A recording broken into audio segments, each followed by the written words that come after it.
Too much rice for too little chicken. And on top of that, a headless one.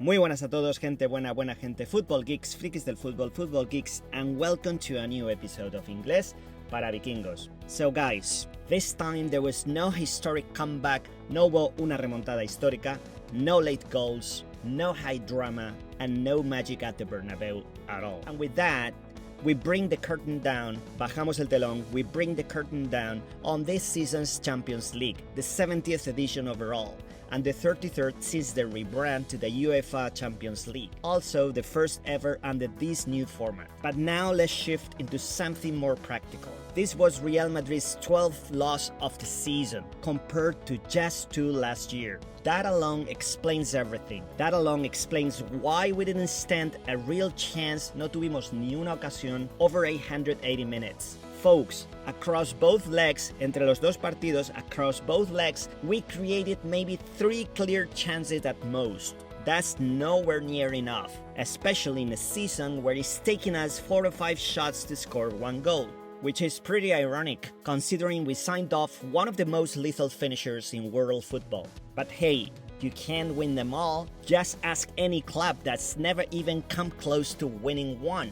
Sometimes we forget what this team has achieved, lo que hemos logrado, 12 semifinals in the last 15 seasons of this competition. And from those, 6 Champions League titles. No one else comes even close. Nadie se nos acerca. They don't even come close. No one. Today though, we fell to a team that is our worst kind of matchup. El que peor se nos podría dar. They are our worst matchup. A very compact one, very well organized, defensively committed, and with terrifying pace, con un ritmo demoledor, with a terrifying pace in transition. Once again, they outran us. 8 kilometers more today. Nos superaron corriendo. 8 kilómetros más. They outran us. And 30 more in the first leg. Y 13 más en el partido de ida. Think about it. That's 21 kilometers more over the tie en el cómputo global de la eliminatoria. Over the tie. Every time they lost the ball, they sprinted back into shape. Bajaban rapidísimo para replegarse. They sprinted back into shape. Even the wingers, incluso los extremos, even the wingers tracked all the way to their own box. They were locked in. Estaban súper enchufados. They were locked in, committed, and you could feel it. So breaking them down in open play, almost impossible. Even Vini's goal came from nicking the ball off Saliba, un robo de balón a Saliba, inside the box after a rare lapse, después de un despiste muy poco habitual, a rare lapse from that player. As for the penalty calls, we got one against us, apparently for a light shirt tug by Asensio, por un agarrón leve de Asensio. And I'll tell you something, I was there, nobody saw it, and not even a single Arsenal player protested. I promise that. After a couple of minutes, the Arsenal players didn't even know what the VAR was checking. Draw your own conclusions. What VAR can do sometimes to football is just awful. Vikingos, the thing that really gets me, lo que más me molesta, the thing that really gets me is that a few minutes later we get the same call, nos pitan lo mismo a favor, and VAR overrules it, lo desautoriza, lo anula. It didn't make any sense. Where's the consistency? It completely killed the momentum. Se cargó toda la inercia positiva que había en ese momento. It killed the momentum, especially right after Courtois saved Saka's penalty. That was the most electric moment of the night. Had we scored the 1-0 straight after, I honestly believe it would have rattled Arsenal, les habría descolocado, they would have felt the heat, hubieran sentido esa presión, they would have felt the heat, and we've seen what the Bernabeu can do afterwards. That moment felt like the spark, parecía esa chispa que necesitábamos, it felt like the spark, but in the end, it just wasn't meant to be, no pudo ser. And believe me guys, that's hard to swallow. It just doesn't sit right. No me termina de cuadrar, especially at this level. You know my take on refs, mi opinión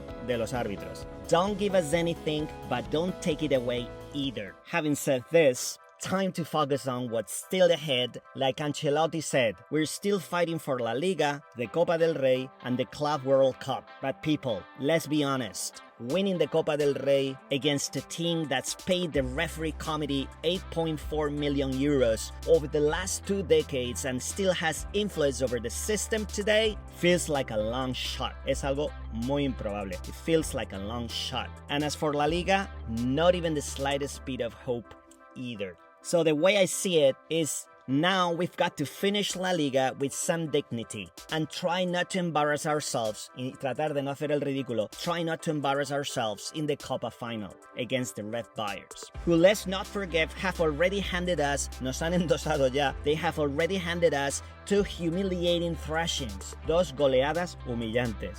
One in the Supercopa and the other one in La Liga in our own backyard, en nuestro propio campo, in our own backyard. So folks, let's not kid ourselves, no nos engañemos. The ones who paid 8.4 million over 2 decades, los que pagaron ese dinero durante más de 2 décadas, to the refs committee are the clear favorites for both titles. Not just because the entire officiating and media machine y toda esa maquinaria mediática and all that media machine works in their favor, but also because this season they're actually playing better football. Even though everyone knows their players haven't even been properly registered, que no han sido inscritos legalmente in recent years.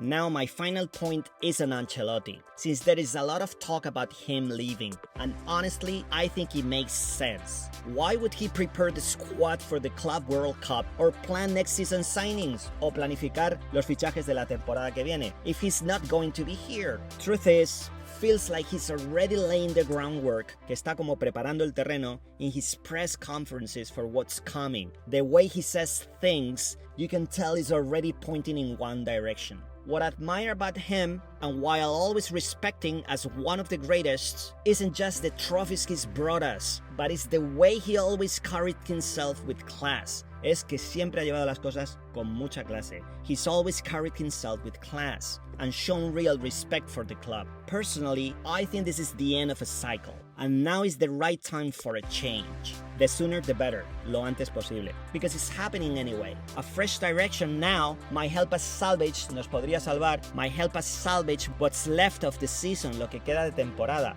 Go for La Copa and the Club World Cup. Why not? And honestly, it doesn't make any sense, as I said before, for Ancelotti to shape the future, diseñar el futuro, especially with the young players, if his own future isn't with Real Madrid. I don't know what you think, Vikingos, but here's one thing I'm clear on. You won't hear me slating him. No me vais a oír machacarle. Sure, I haven't always agreed with his tactics, his rotations, and how he's managed minutes for some of the younger lads, para los más jóvenes. But when I look at his full career path, his track record, a su trayectoria, he's earned my respect and admiration. He'll always be a beloved coach in Madrid, someone who brought us a lot of joy. Today's photo of the day goes to Kylian. He was forced off late. Se vio obligado a abandonar el campo. He was forced off late in the second leg, unable to help with the final desperate push for an improbable comeback, para una remontada muy improbable. He was clearly in pain, and the cold spray would not provide enough relief for him to continue. So he had no choice but to limp off, que salir cojeando, to limp off in the 75th minute, replaced by Brahim. The thing is, it's true he got some whistles as he walked off, and I think in that moment, those whistles captured all the frustration we were feeling as fans. We were getting knocked out of our favorite competition without even putting up a real fight. Sin dar la cara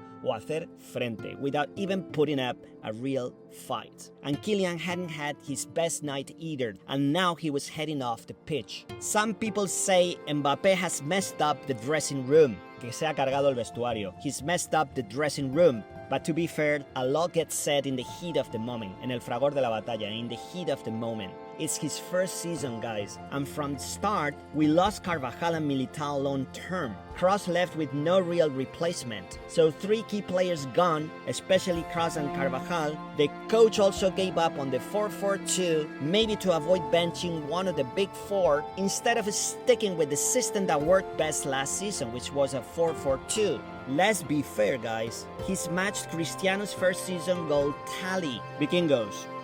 Today's in a nutshell is simple. Hoy el resumidas cuentas es muy sencillo. Nothing more to it, really. We were second best, fuimos claramente inferiores, we created almost nothing and ran 21 kilometers less over the 2 legs.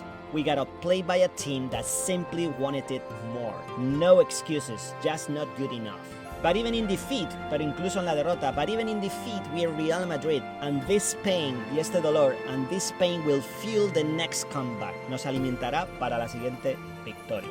Bueno, y la expresión que os traigo hoy es esa que veis ahí. It doesn't sit right. No me termina de cuadrar. Ojo que hay otra expresión muy parecida. It just doesn't add up. No me cuadra algo. It just doesn't add up. Ambas significan prácticamente lo mismo.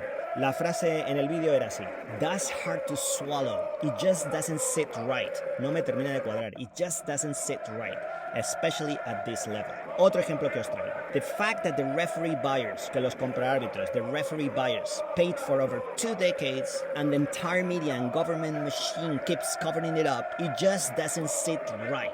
No me termina de cuadrar. It just doesn't sit right. Y como os dije antes, también se podría decir it just doesn't add up. Bueno chicos, pues sabiendo que estamos todos así un poquito bajos y sabiendo también que los compraárbitros siguen haciendo de las suyas, también lo hicieron cuando falta, cómo no, se les puso el partido un poquito complicado y enseguida estaba allí toda la maquinaria para blanquear todo lo que pasó, que fue un poquito alucinante. Pero en fin, es lo que hay. Aquí tenéis todo el vocabulario como siempre, no dejéis de seguir practicando y sobre todo lo que aprendáis, ponedlo en práctica. Practice makes perfect. Si veis este vídeo por primera vez, eso sí, por favor, suscribiros al canal y el resto, bueno, si queréis dejar un like, siempre os lo agradezco. Bueno, y por supuesto, chicos, aunque la liga ya sabéis que está del color negro, negreira, tirando a tizón, tirando a pantalla de ordenador cuando sale el error ese 504, aunque esté así la cosa, hay que ver el siguiente partido, hay que seguir yendo al Bernabéu a animar. En esta ocasión es contra el Bilbao, el domingo a las 9 de la noche, así que todos allí, todos los que podáis estar allí, y si no, animar desde casa, vamos a por otros 3 puntos y bueno, nos mantenemos ahí por si acaso un día les dieran por sancionar a los compraárbitros. Perdona que insista con este tema, pero es que no lo soporto. O sea, no soporto esta corrupción en el fútbol, esta corrupción en el sistema y que nadie haga nada. Así que nada, so have fun, enjoy the end of the Easter break and a big hug to all of you Vikingos. See you in the next video, my folks.